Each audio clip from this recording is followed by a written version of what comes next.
بسم اللہ الرحمن الرحیم۔ معزز ناظرین السلام علیکم۔ ناظرین، فرعون کی لاش پر ہر سال چوہے کیوں چھوڑے جاتے ہیں؟ کیا فرعون کے بال اور ناخن بڑھتے ہیں؟ فرعون کی لاش کب، کیسے اور کہاں سے ملی؟ فرعون کا پاسپورٹ کب اور کیوں بنایا گیا؟ اس وقت فرعون کی لاش کہاں رکھی ہوئی ہے؟ فرعون کی لاش کے بارے میں اللہ پاک نے قرآن مجید میں کیا فرمایا؟ اس حوالے سے عیسائیوں اور یہودیوں کا کیا عقیدہ ہے اور مسلمانوں کا کیا عقیدہ ہے، یہی ہماری آج کی ویڈیو کا موضوع ہے۔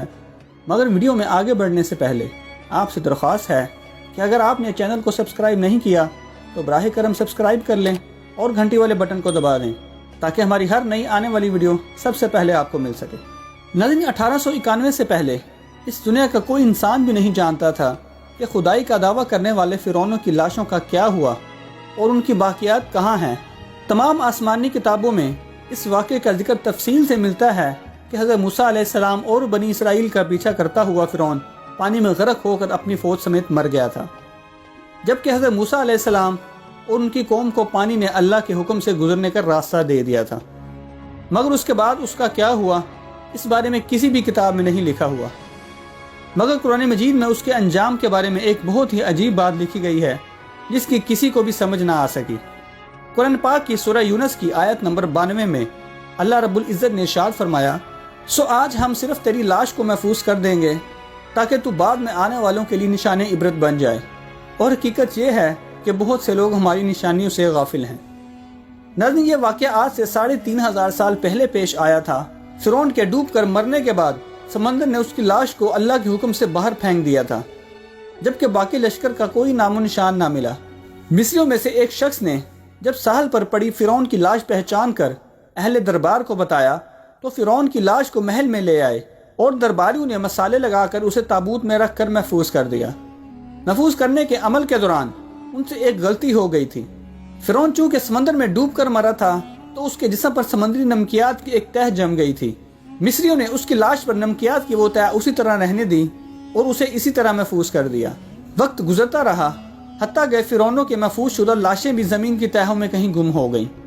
اس واقعے کے تقریباً 2000 سال بعد جناب محمد رسول اللہ صلی اللہ علیہ وآلہ وسلم تشریف لائے اور آپ پر فرعون کا جسم محفوظ کرنے کی آیت بھی نازل ہوئی تھی، جس کی سچائی پر سب اہل ایمان کا پختہ یقین تو تھا، مگر وہ سمجھنے سے قاصر تھے کہ اس خدائی کا دعویٰ کرنے والے کی لاش کہاں محفوظ کی گئی اور کیسے اسے عبرت کا نشان بنایا جائے گا۔ ناظرین، 1871 میں مصر کے ایک شہر الغورنیہ سے تعلق رکھنے والے غریب اور معمولی چور احمد عبد الرسول کو فرعونوں کی محفوظ شدہ لاشوں کی طرف جانے والے خفیہ راستے کا پتہ چل گیا۔ یہ احمد عبد الرسول پرانے وقتوں کی چیزیں چوری کر کے بیچا کرتا تھا۔ ایک دن وہ دریائے نیل کے کنارے کے قریب تبیسا کے مقام پر چوری کے لیے جگہ کھود رہا تھا کہ اسی دوران اسے کچھ لوگوں نے پکڑ لیا اور پولیس کے حوالے کر دیا۔ وہ جس جگہ کو کھود رہا تھا وہاں سے ملنے والے راستے کی جب مسلسل کھدائی کی گئی تو سال 1891 کو دوسری لاشوں کے ساتھ غرق ہونے والے فرعون کی لاش بھی مل گئی۔ اس کے کفن پر سینے کے مقام پر اس کا نام لکھا ہوا تھا۔ جب ان کا تفصیلی جائزہ لیا گیا تو فرعون والی لاش پر جمی نمکیات کی تہ سے تصدیق ہو گئی کہ یہ وہی فرعون ہے جسے اللہ نے پانی میں غرق کر دیا تھا، اور مختلف سائنسی ٹیسٹ کرنے کے بعد دنیا بھر کے سائنسدانوں نے تصدیق کر دی کہ دوسری لاشوں کی نسبت صرف فرعون کی لاش پر ہی سمندری نمکیات کی تہ جمی ہوئی تھی۔ اس تصدیق کے بعد اسے فرعون کی لاش قرار دے کر عجائب گھر میں محفوظ کر دیا گیا تھا۔ ناظرین، سال 1982 میں جب فرعون کی لاش خراب ہونے لگی تو اس وقت کی مصری حکومت نے فرانس کی حکومت کو درخواست کی کہ فرعون کی لاش کو خراب ہونے سے بچایا جائے اور جدید سائنسی ذرائع سے اس کی موت کی وجہ بھی معلوم کی جائے۔ مصری حکومت نے فرعون کی لاش کو فرانس لے جانے کا انتظام کیا اور اس سلسلے میں فرعون کی لاش کا پاسپورٹ بھی بنایا گیا، کیونکہ فرانس کے اندر داخلے کے لیے اس وقت لاش کا بھی پاسپورٹ بنوانا ضروری تھا۔ فرانس پہنچ کر فرعون کی لاش کو ماہر ڈاکٹروں کی ٹیم کے حوالے کیا گیا۔ اس ٹیم کے سربراہ ڈاکٹر مورس تھے۔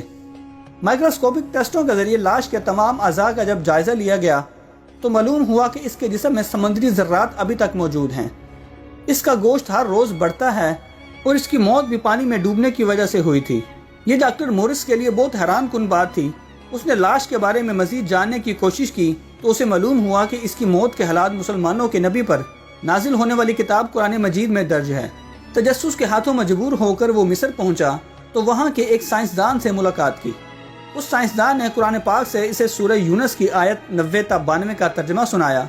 فرعون کا خدائی کا دعویٰ اور اس کا پانی میں ڈوب کر مرنا، اور پھر پانی سے نکال کر اس کی لاش کا محفوظ ہو جانا، اور پھر دوبارہ لاش کا ملنا، اور پھر اس کی لاش کو جدید سائنسی دور میں دوبارہ محفوظ کیا جانا، سب کا اشارہ ایک ہی طرف تھا۔ ڈاکٹر مورس نے جب آیات کا ترجمہ سنا تو اسی وقت پکار اٹھا، اللہ سچا ہے، قرآن سچا ہے، اس کا نبی سچا ہے، اور کلمہ پڑھ کر مسلمان ہو گیا۔ ناظرین، فرعون وہ واحد شخص ہے جس کی لاش کا گوشت، بال اور ناخن بڑھتے ہیں، اور ہر سال 15 مارچ کو اس کی لاش پر چوہے چھوڑے جاتے ہیں۔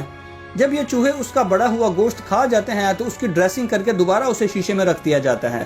ایک دفعہ موسیٰ علیہ السلام نے پوچھا، اے پروردگار عالم، تو اس خدائی کا دعویٰ کرنے والے فرعون کو اتنی مہلت کیوں دیتا رہا؟ تو اللہ نے ارشاد فرمایا کہ یہ کمبخت اپنی رعایا میں عدل بہت کرتا تھا، اس لیے اسے مہلت دیتا رہا۔ جب اس نے ظلم کیا تو پھر اسے پکڑا۔ ناظرین، فرعون کی لاش کے حوالے سے عیسائیوں اور یہودیوں کا یہ عقیدہ ہے کہ فرعون پانی میں غرق ہو کر ہلاک نہیں ہوا تھا، بلکہ وہ اس وقت بچ گیا تھا اور بعد میں طبعی موت مرا۔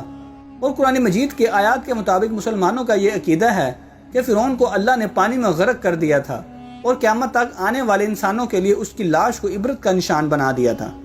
ناظرین، اس ویڈیو کا اختتام یہیں پہ ہوتا ہے۔ دعا ہے کہ اللہ تعالی ہمیں ہر حال میں اس کی بندگی کرنے کی اور ہر طرح کے برے کلمات سے بچنے کی توفیق عطا فرمائے۔ آمین ثم آمین۔